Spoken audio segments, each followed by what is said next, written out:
Dear students, welcome to this course on public finance and policy in India. This course, which you are supposed to complete in 15 weeks, has been developed in a very systematic and logical manner. Dear students, this course gives an overall idea of the composition of public revenue and public expenditures. It will cover a discussion of the influence of government fiscal operations on the level of employment, prices and growth process of the economy as a unit as a whole. In the first week, we shall be focusing on the objectives of fiscal policy with its evolution and scope, mechanism of fiscal policy, discretionary fiscal policy for stabilization and interdependence of fiscal and monetary policies.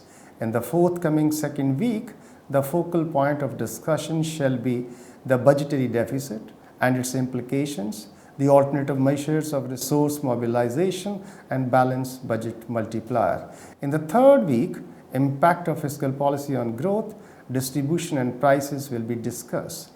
There shall be discussion on principles of multi-unit finance or federal finance, which includes independence and responsibility, adequacy and elasticity, efficiency, uniformity, etc.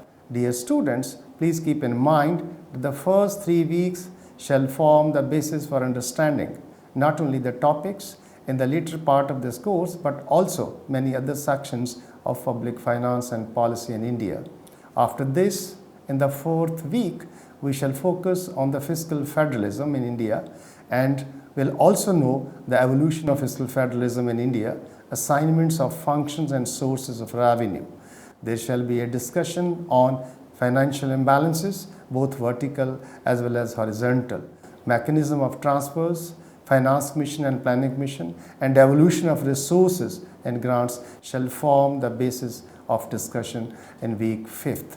We shall also learn the various types of grants and the general and specific objectives of grants and aid. There will also be a discussion on the structure of grants and aid disbursed by the Finance Commission India and the structure of grants disbursed by the Planning Commission. Resource transfers from union to state, 12th Finance Commission and the 13th Finance Commission and the center-state relation shall be discussed in the 6th.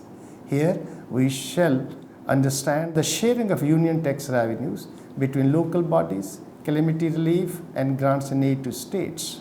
The recommendations of the Finance Commission related to the sharing of union taxes, local bodies, fiscal roadmap and interest rates on loan to the states shall also be discussed in this week.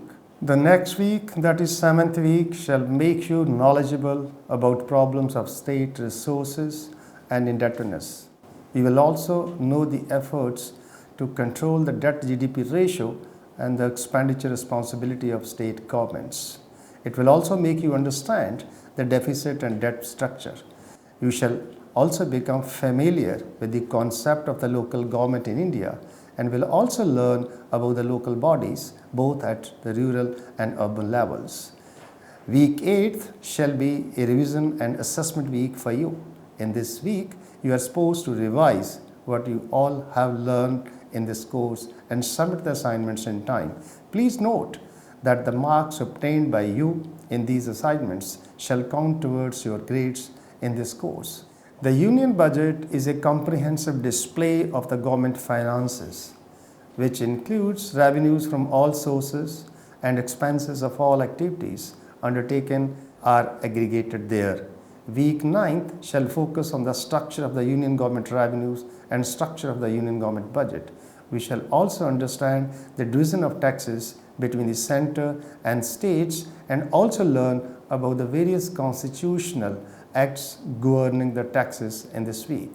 The next detailed study shall be on sources of revenue of both direct as well as indirect taxes, which will be covered in 10th and 11th weeks. In the week 10th, base of a tax, classification of taxes, goods and services tax, agriculture tax, expenditure tax, and the trends in direct taxes shall be discussed. The 11th week shall deal with the indirect taxes, its trends, major components of indirect taxes such as excise duty, custom duty, and service tax. we will also discuss about the value-added tax in this week. The 12th week and the 13th week shall be devoted to the fiscal analysis and budget analysis. In the 12th week, trends in public expenditure, trends in public debt, fiscal crisis and reforms in India shall be discussed. This will be followed by state government sources of revenue, other state taxes and revenue sources of local government, which will be discussed in the 13th week. The 14th week shall focus on analysis of budgets of union and state governments, constituting the budget components, parliament control over budget and classification of budget. The 15th week shall be a self-study week for you. In this week, dear students, you are supposed to revise what all you have learned so far in this course. Dear students, I am very confident that this course will equip you with the knowledge about public finances and policy and other such details. After the completion of this course, there shall be a proctored examination about which you shall be notified at the appropriate time. Dear students, I am sure you will find this course very interesting and enjoyable. Please go through the entire e-content, which include both the self-learning videos and e-text very thoroughly, and perform the various activities and assignments of this course sincerely. I am quite confident that going through this course shall be a great self-learning experience for you, and I wish you all the best. Thanks and good luck.